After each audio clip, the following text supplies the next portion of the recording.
Hello मैं cute lovelies, welcome back to our channel statistics by Poonam. तो आज हम क्लास 12th की मैथ्स में अपना नेक्स्ट चैप्टर करने वाले हैं जिसका नाम है 3 डायमेंशनल ज्योमेट्री। तो आज हमारा जो ये टॉपिक है ये हमने आई थिंक अपनी 11th में भी किया है।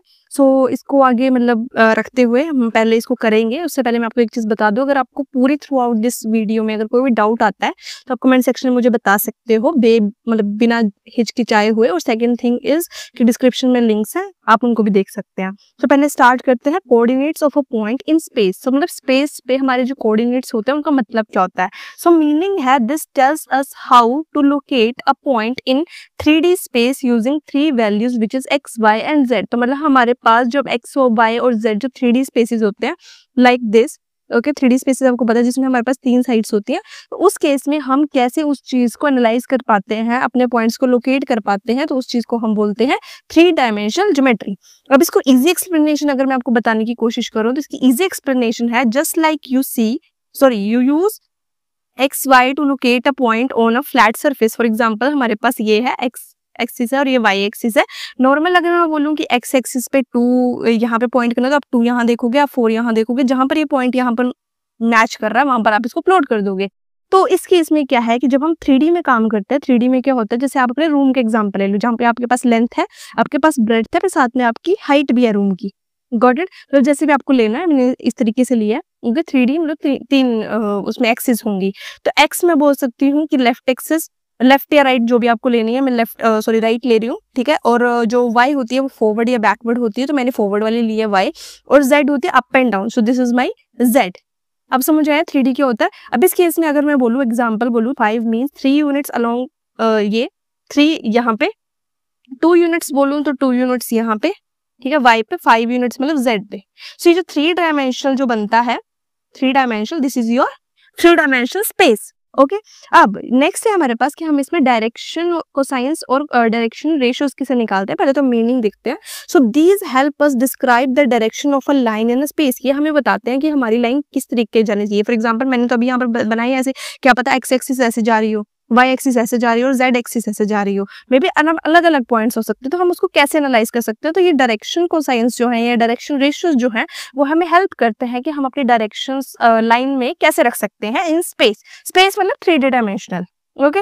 नाउ डायरेक्शन रेशियोज क्या है हमारी, just any numbers that shows direction like slope, मतलब जो स्लोप दिखाते हैं या कोई भी ऐसे नंबर जो हमें डायरेक्शन देते हैं। Now the second thing is direction cosines. So cosines क्या होते हैं, cosines of the angles that the line makes with X Y and Z axis. मतलब कोसाइंस क्या होते हैं, जो एंगल्स बनते हैं। अगर मैं बोल दूं मेरे पास ये 3 डायमेंशन है, इसमें अब मुझे एंगल भी देखना है, तो उस चीज को निकालने के लिए हम इसको क्या बोलते हैं, डायरेक्शन कोसाइंस। अब इसमें क्या है, फॉर्मूलाज है। फॉर्मूलाज क्या होते हैं, L square plus M square plus N square. ये क्या है आपकी आप कह सकते हो आपके पॉइंट्स है।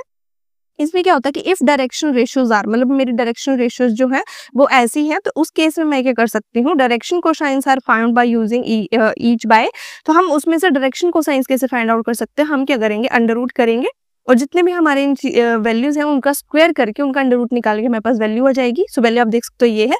फिर उनको हम डिवाइड कर देंगे इन नंबर से, उन्हीं के नंबर के साथ उनको मल्टीप्लाई कर देंगे, मतलब एक ही नंबर निकलेगा उसको सभी के साथ डिवाइड कर देंगे और आपके पास क्या जाएंगे, उसका डायरेक्शन कोसाइंस। ओके। अब नेक्स्ट है हमारे पास डायरेक्शन कोसाइन, डीसी को डायरेक्शन कोसाइंस ही पढ़ना। So direction cosines of line joining 2 points. तो जब आपके पास 2 पॉइंट्स होते हैं तो उस टाइम पे आप उसको कैसे वर्क करते हो वो चीज देखेंगे हम।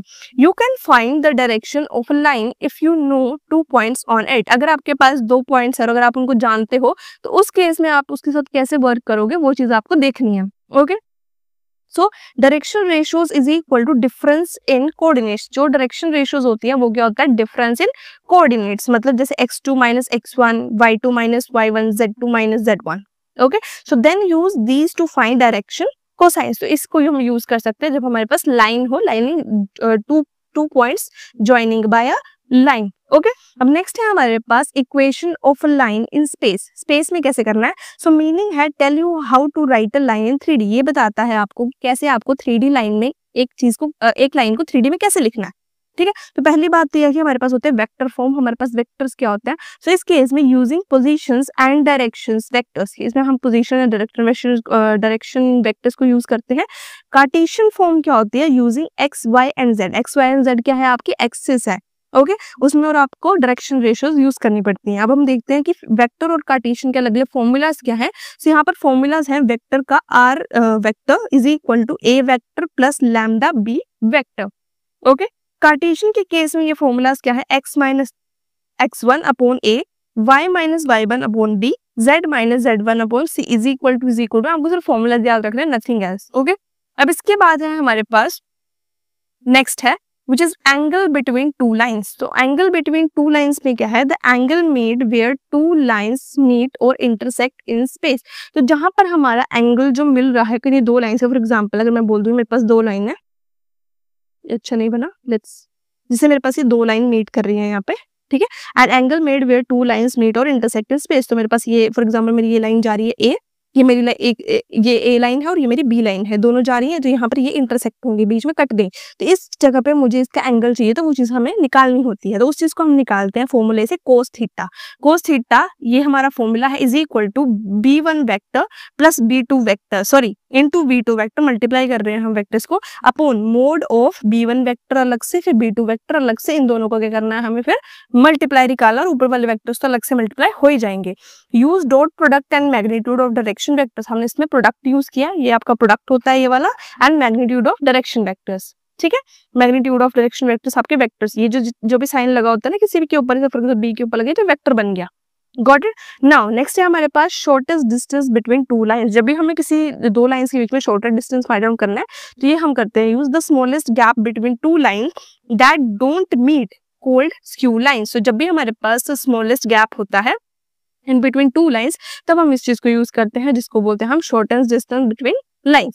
अब इसके लिए फॉर्मूला है स्क्यू लाइंस के लिए, स्क्यू लाइंस वही है जो smallest gap between two lines that do not meet, मतलब जो उनके बीच में गैप होता है। फॉर एग्जांपल अगर मैं रेलवे पटरी की बात कर लूं तो रेलवे की ट्रैक सभी ने देखा है, ठीक है, रेलवे ट्रैक में तो ये होता है कि चलती जाती है, इनमें सेम गैप है। तो फॉर एग्जांपल मैं किसी और चीज एग्जांपल ले लूं, कुछ भी ले लो ऐसे रैंडमली, ठीक है, तो उस चीज में क्या होगा कि अगर कोई चीज आपकी मिल नहीं रही है बट उसके बीच में गैप है, मिल भी नहीं रही है, मतलब एक जगह पर पॉइंट मिल भी नहीं रही है और साथ में उनके बीच में गैप भी है थोड़ा सा, उस चीज को बोलते हैं हम स्क्यू लाइंस। तो उसका फॉर्मूला है d is equal to a2 vector minus a1 vector का, ठीक है, इनटू ये डॉट प्रोडक्ट है b1 वेक्टर मल्टीप्लाई, यहाँ माइनस हुआ यहाँ पर multiply b1 and b2 vector हो रहे हैं उसका मोड, ठीक है, divided by b1 vector into b2 vector, multiplication हो रहा है, ये फॉर्मूलाज है।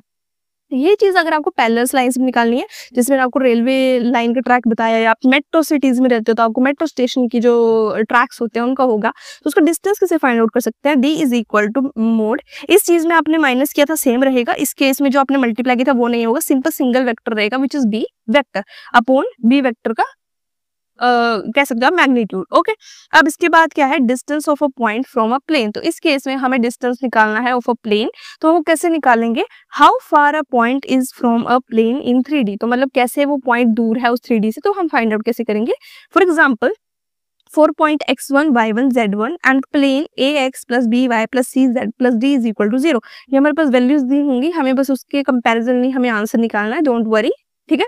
सो डिस्टेंस के लिए बस ये फॉर्मूला होगा जिसमें ax1 plus by1 plus gz1 जो भी ये वैल्यू होगी प्लस d, ये पूरी वैल्यू यहाँ पे लिखी जाएगी, उसका मोड होगा और अंडर रूट क्या होगा उसी के वैल्यूज के a square plus b square plus c square, यहाँ पर जो x है वो नहीं किया जाएगा, आपका a यहाँ का पहला ये वाला a इसके साथ मल्टीप्लाई होगा, b जो है वो आपका इसके साथ मल्टीप्लाई होगा, जो c है आपका वो इसके साथ मल्टीप्लाई होगा और d इसी का यूज किया जाएगा। तो दिस इज हाउ, ये x1 आप ये वाला मत मान लेना, ठीक है, अलग से वैल्यूज होंगी इनकी, आपको मल्टीप्लाई करना पड़ेगा, ये भी कोई न्यूमेरिकल वैल्यू होगी, ये भी कोई न्यूमेरिकल वैल्यू होगी, ऐसे मल्टीप्लाई करके आप उसकी वैल्यूज निकालोगे। ओके सो ये थी हमारा आज का topic 3 dimensional geometry. I hope आपको समझ आया होगा और मिलते हैं नेक्स्ट वीडियो, तब तक के लिए bye and have a nice day. और प्लीज एक रिक्वेस्ट है कि अगर आपको कोई डाउट होता है, छोटी से छोटी चीज अगर आपको कुछ लगती है पूछने के लिए, आप पूछ सकते हैं जब मर्जी, we are always available for you and bye and have a nice day.